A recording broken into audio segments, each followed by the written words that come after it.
We're here in Ash Gardens, which is one of the community gardens that we've helped to develop in East Manchester. We've got, I think it's about 18 of these scattered across Beswick, Openshaw, Clayton.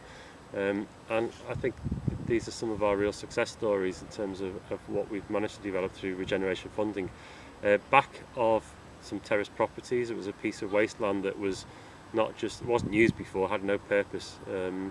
And in many ways it was a problem in terms of dumped rubbish, and the back of properties were quite vulnerable. So what we've managed to do, largely through working with the local residents, is to create some gating and fencing off the area, creating it as private space, and then working with the local residents in terms of they've developed the plans.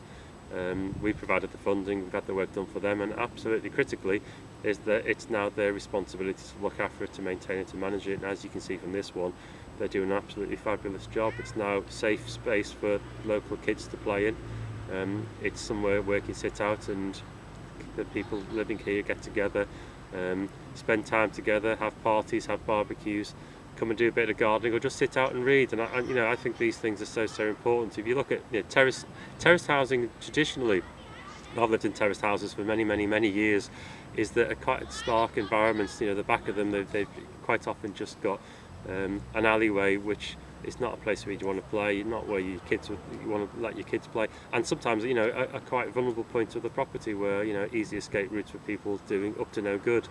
And what we've been able to do is to combine improving the security of properties with a vastly improved environment, as you can see here. And probably the spin-off and the really important thing is bringing communities together.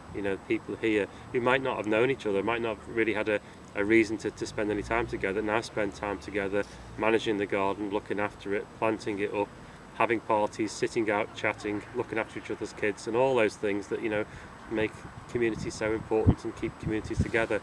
I think this is one of our projects that we're quite proud of, but what I'd say is the only reason it works is the wonderful residents who look after it and make sure it's a success.